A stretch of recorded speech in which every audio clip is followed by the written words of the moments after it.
retard, nous attendons Chris Foss qui devrait se joindre à nous pour parler de l'œuvre que je qualifierais de magistrale d'un peintre que je crois que tout le monde connaît au travers de ces images que l'on a pu voir à peu près sur tous les supports existants, c'est-à-dire Hans Rudi Giger, le créateur d'Alien, le père de ce monstre hybride.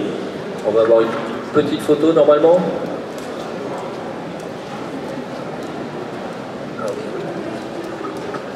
Bon, le temps de s'équiper.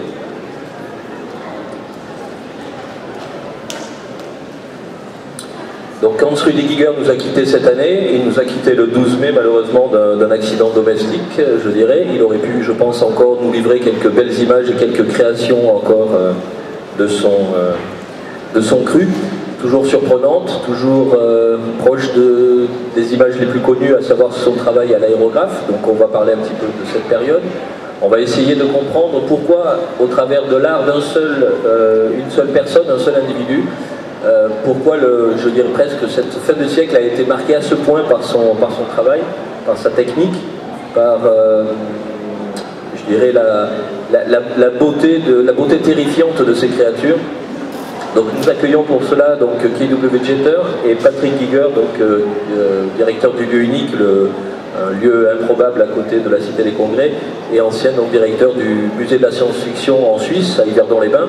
Et si mes souvenirs sont bons, le premier lieu à avoir exposé les œuvres de Hans Rudi Giger en Suisse, avant que Hans Rudi lui-même ne puisse acquérir une partie du château de Gruyère pour en faire son propre musée. Donc bonjour messieurs. Bonjour, monsieur Francescano. Donc Hans Rudi Giger, il a un parcours de peintre au départ assez conventionnel, même si il a tout de suite commencé à s'emparer d'un univers fantastique issu des années 60, issu de la peur atomique presque. Et donc là on rejoint peut-être je dirais les goûts littéraires de monsieur Jeter. Il s'est rapidement mis à l'aérographe, et ce que l'on peut dire, je pense, en termes de technique et en termes de rendu graphique, c'est que l'aérographe lui a permis vraiment de se connecter directement à son imagination, puisqu'il le disait lui-même que c'était un outil qui lui permettait de faire naître ces images directement du nuage d'encre qu'il utilisait au tout départ. Même s'il a commencé ensuite, au départ, par des images, on va faire défiler quelques images pour voir son travail. Il a commencé avec, par exemple, des grands panneaux de cartes à gratter ou de papier qu'il enduisait d'encre de Chine ensuite pour gratter. Donc il a fait des séries qu'il a appelées Labyrinthe autour des années de ses 20 ans, je dirais. Et ensuite, il a donc connu cet appareil, donc l'aérographe, un petit pistolet à peinture, qui lui a permis de travailler directement les travaux les plus connus que l'on a connus de son art. On a pu le voir au travers de tableaux restés célèbres qui représentaient souvent ses propres femmes et ses propres épouses. Il y a des images très célèbres qui circulent. Malheureusement, il s'est interrompu en travaillant sur deux gros projets. Bon, le dernier projet, c'était une scénographie pour Mylène Farmer. Il avait fait la tournée précédente. Et il avait aussi, depuis quelques années, il avait envie de faire un recueil qui devait s'appeler Giger Under Your Skin, parce que depuis effectivement une quinzaine d'années, on s'est tous aperçus que le monde du tatouage s'est emparé de l'univers de Giger, de ses créatures, de ce côté biomécanique. Et c'est vraiment devenu un des créateurs les plus populaires au monde, tout en étant extrêmement particulier. Donc, messieurs, je voulais en premier vous demander un petit peu votre rapport à l'œuvre de Giger, déjà, et les premières approches, les premières impressions que vous avez eues quand vous avez découvert son travail, et dans quelles circonstances. Patrick, par exemple. Alors, moi, j'ai découvert son travail bien plus tard que le moment qu'il l'a réalisé, évidemment, puisque voilà, je suis peut-être un peu jeune pour avoir découvert les premières œuvres de Giger, qu'il a commencé à faire déjà à l'âge de 16 ou 17 ans. Mais je l'ai fréquenté assez rapidement, à partir des années, assez tardivement en fait, à partir des années 90, lorsque je me suis occupé du musée de la science-fiction en Suisse. Donc la relation a été plutôt professionnelle. Il faut savoir qu'il a en Suisse, à mon accent vous entendez que je suis helvète, sans doute. Il avait quand même un rapport avec ce pays qui était très très particulier, puisque il faut savoir qu'avant d'être un peintre fantastique et quelqu'un de récupéré par le milieu du métal, du tatouage, de la science-fiction, etc., Giger a été un artiste contemporain, tout à fait respecté et respectable, dont les œuvres ont été acquises par les grands musées, et que ce n'est que lorsqu'il a fait Alien et qu'il a reçu l'Oscar qu'il a été perçu comme une espèce de vendu, si on veut, à Hollywood. Et c'est là où il s'est marginalisé, non pas tellement avec son travail, même s'il est très étrange, vous le voyez ici, et parfois assez perturbant, mais dans le rapport, on va dire, plutôt financier, tel qu'il a été perçu à ce moment-là en Suisse, et le rapport au succès. Donc moi, lorsque je l'ai rencontré, il était déjà très désabusé par rapport à l'accueil que lui faisaient les musées traditionnels en Suisse, qu'il avait, et même dans le monde, hein, qu'il avait exposé fréquemment jusqu'à ce qu'il devienne une espèce de star à la fois à Hollywood et ensuite sur les pochettes de disques, puisque Debbie Harry, Emerson, Lake and Palmer, d'autres groupes ont fait appel à lui, et c'est là où en fait il est devenu extrêmement célèbre. Et ce qui m'intéresse chez lui et ce qui lui a porté préjudice vraiment, c'est le fait que son œuvre soit devenue omniprésente, à la fois dans le jeu vidéo et dans un environnement d'imaginaire, d'image mentale, si on veut, que l'on retrouve un peu partout. Et ça lui a vraiment porté préjudice, puisque il a été rendu d'une certaine manière kitsch, au sens premier du terme, à la fois décalé et impertinent en quelque sorte. Et ça me semble assez symptomatique le fait qu'il ait été exposé en France presque exclusivement ou principalement dans une grande rétrospective en 2005 à la Halle Saint-Pierre, qui est un lieu destiné plutôt aux artistes singuliers, outsiders, les artistes bruts, voire les artistes malades mentaux. Et évidemment, il n'y a pas eu d'exposition à Giger dans un grand musée des Beaux-Arts ici. Alors, à t'écouter, on a quand même l'impression effectivement qu'il a vécu, malgré le succès, il a vécu dans une frustration presque permanente, en souhaitant être plus grand que ça, quoi, finalement, alors que son œuvre, disons, s'est répandue d'une manière extraordinaire et aurait pu le contenter, mais en fait, l'art contemporain restait pour lui une frustration.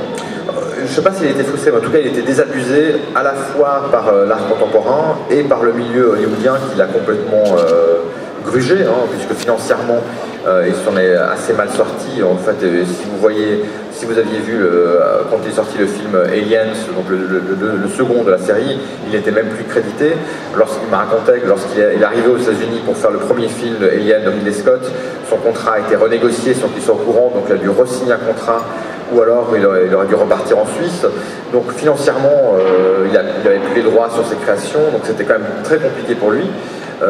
Donc il vivait en espèce d'ermite comme ça, détaché du milieu de l'art contemporain, détaché du milieu où il y a la culture, des financements dans la culture populaire qui est le milieu du cinéma, et ne venait chez lui que les gens qui sont un peu à la marge. Mais il y a beaucoup de gens à la marge, heureusement, et il y avait beaucoup de gens qui venaient chez lui. Lorsqu'on était chez lui, il y avait tout le temps du passage, des gens du milieu justement du tatouage, comme tu l'as dit, des gens du milieu de la musique, principalement de la musique métal, mais également la musique expérimentale, des peintres.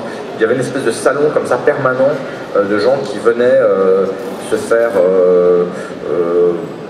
recevoir une espèce de bénédiction de sa part, comme s'il avait pris une espèce de forme de figure hiératique, une espèce de pape comme ça, à la fois des milieux underground, un peu alternatifs, mais également de ce qui est à la limite du bon goût. Donc quand on arrivait chez lui, déjà cet environnement, j'en parle un peu ici parce que voilà, l'œuvre de Giger est indissociable d'une certaine manière de sa personne.